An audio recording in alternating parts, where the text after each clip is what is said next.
Hello everyone, welcome to LCT. इस lecture के अंदर हम महाराजा हरि सिंह के बारे में पढ़ेंगे। हमारा फोकस रहेगा 1925 से लेकर 1947 तक, जो महाराजा हरि सिंह का टेन्योर था।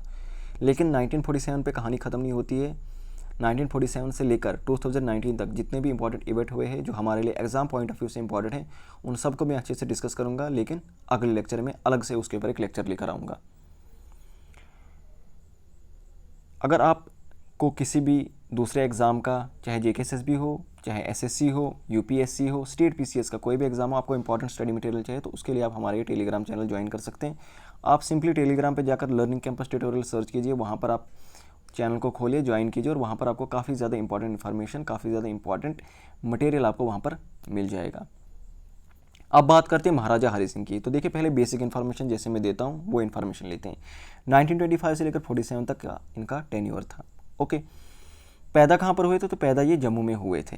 23 सितंबर 1895 के अंदर अमर महल के अंदर ये पैदा हुए थे। अमर महल की कंस्ट्रक्शन किसने की थी ये आप कमेंट सेक्शन में बताएंगे। इसके बाद इनकी डेथ बम्बई में हुई थी। ये बहुत इंपॉर्टेंट है, ये पूछा भी गया था। बम्बई के अंदर इनकी डेथ हुई थी। कब हुई थी? 26 अप्रैल 1961 में हुई थी। इनके फादर का नाम था अमर सिंह। ओके, और अमर सिंह के बारे में हमने लास्ट लेक्चर में पढ़ा था। ये भाई थे प्रताप सिंह के। ओके, तो ग्रेट ग्रैंड सन थे ये गुलाब सिंह के, और ग्रैंड सन थे ये महाराजा रणबीर सिंह के। ये आपको समझ आ गया होगा ये क्या था। देखो, हरि सिंह है ना, हरि सिंह के पिता का नाम क्या है? अमर सिंह। और अमर सिंह के पिता कौन है? गुलाब सिंह, सॉरी रणबीर सिंह। और रणबीर सिंह के पिता कौन है? वो है गुलाब सिंह। आई बात समझ? तो इस हिसाब से हरि सिंह के पिता हुए अमर सिंह, और रणबीर सिंह इनके बन जाएंगे ग्रैंड फादर, और गुलाब सिंह इनके बन जाएंगे great grand father. Okay, important क्या है कि भाई महाराजा हरि सिंह कौन थे? ये थे last ruling Maharaja of princely state of Jammu and Kashmir. इसके बाद यहाँ पर कोई महाराजा नहीं रहा, या फिर ऐसे भी आप कह सकते हैं लास्ट रूलर थे डोगरा डायनेस्टी के। ओके, इनके बेटे का नाम करण सिंह है, याद रखना। अब बात करते हैं इनकी अर्ली लाइफ पे। तो जब ये 13 साल के थे, एट द एज ऑफ 13, इनको अजमेर भेजा गया। वहाँ पर एक कॉलेज था, मायो कॉलेज ऑफ प्रिंसेस, वहाँ पर इनको भेजा जाता है और बेसिक एजुकेशन इनकी वहाँ से हुई। फिर हम देखते हैं 1909 के अंदर इनके पिता अमर सिंह की डेथ हो जाती है। और इसके बाद ब्रिटिशर्स ने काफ़ी ज़्यादा इंटरेस्ट लिया था। जब इनके पिता की डेथ हुई तो ब्रिटिशर्स ने काफ़ी ज़्यादा इंटरेस्ट लिया इनकी एजुकेशन में, और एक गार्डियन अपॉइंट किया था मेजर HK बार। तो इन्हीं के अंदर इन्होंने अपनी एजुकेशन जो है, जो बेसिक एजुकेशन थी वो ली यहाँ पर मायो कॉलेज ऑफ प्रिंसेस में। और यहाँ से फारिग होने के बाद इनको मिलिट्री ट्रेनिंग के लिए देहरादून भेजा जाता है। वहाँ पर इंपीरियल कैडेट कॉर्प्स में इनकी एडमिशन हो जाती है। ये एक तरह का आप कह सकते हैं एक तरह की मिलिट्री एकेडमी थी, ये एक तरह का मिलिट्री स्कूल था। ओके, अब जो जो इंपॉर्टेंट इवेंट हुए मैं उन्हीं के ऊपर फोकस कर रहा हूँ, जो जो एग्जाम पॉइंट ऑफ व्यू से इंपॉर्टेंट है। दिल्ली दरबार लगा हुआ था 1903 के अंदर, कर्जन थे वहाँ पर। तो वहाँ पर इन्होंने सर्व किया है एज पेज ऑफ ऑनर। और पेज ऑफ ऑनर किसको सर्व किया है? लॉर्ड कर्जन को। फिर इसके बाद 1915 में क्या होता है, इनको जो स्टेट फोर्सेस थी उनका कमांडर इन चीफ बनाया जाता है। और कमांडर इन चीफ किसने बनाया? ये प्रताप सिंह ने बनाया। प्रताप सिंह कौन थे? ये इनके अंकल थे उस वक्त जो महाराजा थे। लास्ट लेक्चर इन्हीं के ऊपर था। 1922 के अंदर इनको उस वक्त की जो स्टेट काउंसिल थी वहाँ का सीनियर मेंबर बनाया जाता है। ओके, तो आप देख सकते हैं कि आराम आराम से ये किस तरह से पोजीशन में, इनकी पोजीशन किस तरह से बढ़ रही है। तो इसी के चलते जब हम देखते हैं 1925 में महाराजा प्रताप सिंह की डेथ हो जाती है, तो कोरोनेशन किसकी होती है? कोरोनेशन होती है हरि सिंह की। हरि सिंह ही न्यू महाराजा बनते हैं, क्योंकि प्रताप सिंह का जब 1925 में डेथ होने वाली थी, डेथ हो गई, उनका कोई मेल हायर नहीं था। ओके, तो मेल हायर ना होने की वजह से नया महाराजा कौन बना? नया महाराजा बना हरि सिंह। ओके, तो 1925 के अंदर ये बन जाते हैं न्यू महाराजा। इनकी प्रोक्लेमेशन थी, काफ़ी इंपॉर्टेंट है। प्रोक्लेमेशन ने क्या दी थी कि justice is my religion. Exam में इस तरह से पूछा जा सकता है कि ये किसकी प्रोक्लेमेशन थी, मतलब कोरोनेशन के टाइम पे ये किसकी प्रोक्लेमेशन थी? किसने कहा था जस्टिस इज़ माई रिलीजन, न्याय ही मेरा धर्म है? ये किसने कहा था? ये कहा था महाराजा हरि सिंह ने। और इन्होंने अनाउंसमेंट की थी कि 144 नए स्कूल्स मैं अनाउंस करता हूँ इस्टेब्लिश किए जाएंगे। और इसके बाद हम देखते हैं काफ़ी ज़्यादा स्कूल्स बढ़ गए थे। जहाँ 1925 में 706 स्कूल थे। अनाउंसमेंट तो की थी ना, ये तो अनाउंसमेंट की थी 144 स्कूल्स की, लेकिन टोटल उस वक्त कितने थे?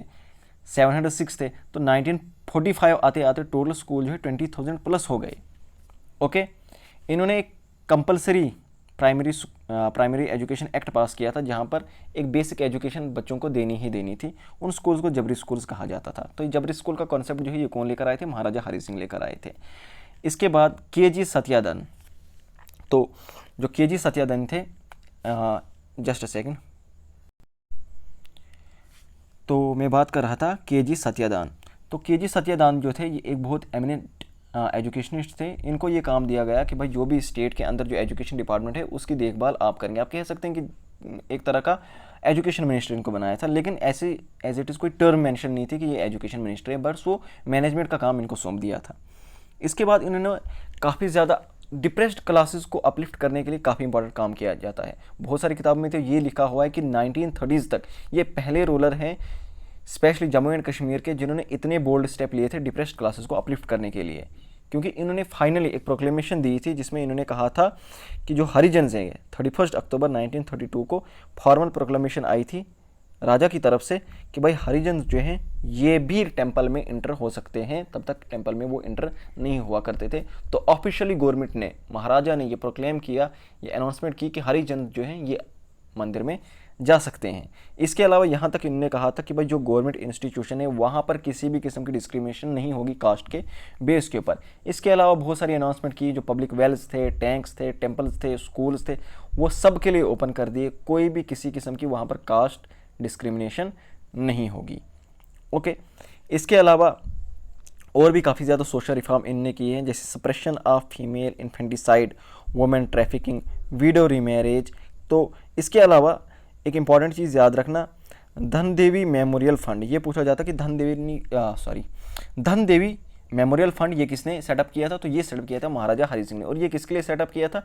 ये वुमेन अपलिफ्टमेंट के लिए ही सेटअप किया गया था। ओके, इसके बाद इन्होंने एक इन्फेंट मैरिज प्रिवेंशन एक्ट 1928 में लाया था, जिसके अंदर आप कह सकते एक मिनिमम एज सेट की थी कि इससे नीचे बच्चों की शादी नहीं होगी।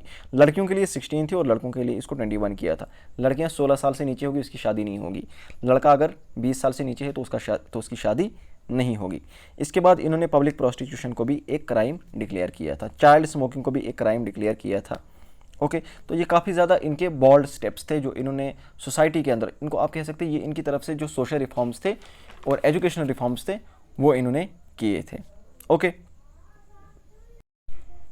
2 बड़े हॉस्पिटल सेटअप किए गए थे, एक जम्मू के अंदर जिसकी कॉस्ट ऑलमोस्ट 8 लाख थी और एक श्रीनगर के अंदर लगभग 13 लाख इसकी कॉस्ट आई थी।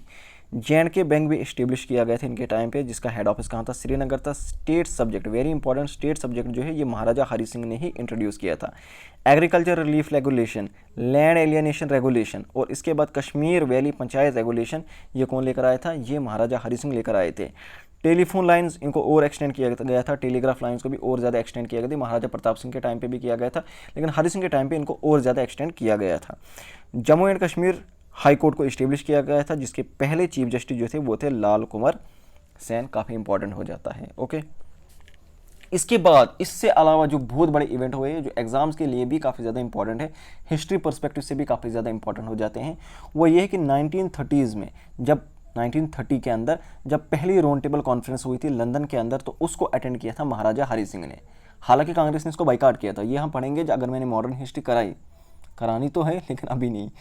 तो उसके अंदर हम देखेंगे 1930 के अंदर जो पहली राउंड टेबल कॉन्फ्रेंस हुई थी कांग्रेस ने बाइकाट की थी, लेकिन सेकंड जो राउंड टेबल कॉन्फ्रेंस हुई थी वहाँ पे कांग्रेस गई थी, गांधी जी गए थे। थर्ड को फिर से उन्होंने बाइकाट किया था, लेकिन हरि सिंह जो है ये पहली राउंड टेबल कॉन्फ्रेंस में गए थे। इसके अलावा 1931 में ऑल J&K मुस्लिम कॉन्फ्रेंस बन जाती है, और बहुत सारे लोगों को कन्फ्यूजन है कि मुस्लिम कॉन्फ्रेंस शायद जो है शेख अब्दुल्ला ने बनाई थी। शेख अब्दुल्ला ने नहीं बनाई थी, उन्होंने बाद में ज्वाइन की थी।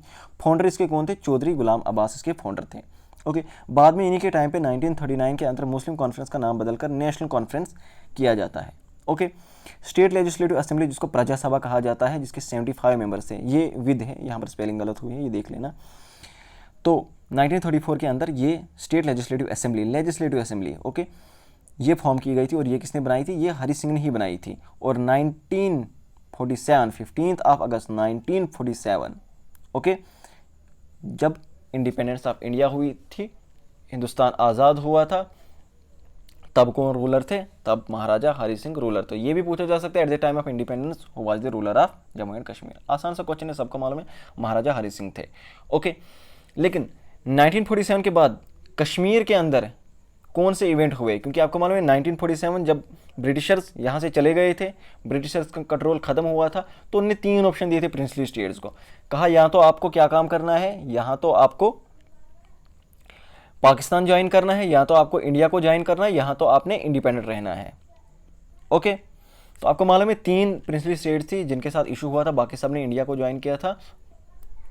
तो उसके बाद इशू क्या हुआ था, एक तो कश्मीर के साथ इशू रहा था, एक हैदराबाद के साथ इशू रहा था, और एक जूनागढ़ के साथ इशू रहा था। जूनागढ़ में रेफरेंडम किया गया था, उन्होंने इंडिया को ज्वाइन किया। हैदराबाद में I think mission polo launch किया गया था सरदार वल्लभ भाई पटेल के द्वारा, if I am not wrong, तो भाई मीना पुलिस सेक्शन उसने इंडिया को ज्वाइन किया था। और जम्मू कश्मीर के अंदर इंस्ट्रूमेंट ऑफ असिस्टेंस साइन हुआ था और उन्होंने इंडिया को ज्वाइन किया था। तो ये सारी कहानी जो है ये अगले लेक्चर में, जहाँ पर मैं 1947 से लेकर 2019 तक के जितने भी इंपॉर्टेंट इवेंट हुए, किस तरह से कश्मीर ने जो है इंडिया को ज्वाइन किया, पाकिस्तान का क्या रोल रहा, यूएनओ का क्या रोल रहा, वो सारी कहानियाँ अगले लेक्चर में होंगी। काफ़ी इंपॉर्टेंट लेक्चर रहेगा, उसे मिस नहीं करना। तो उम्मीद करता हूँ आपको लेक्चर पसंद आया होगा। Thank you so much, bye bye, take care.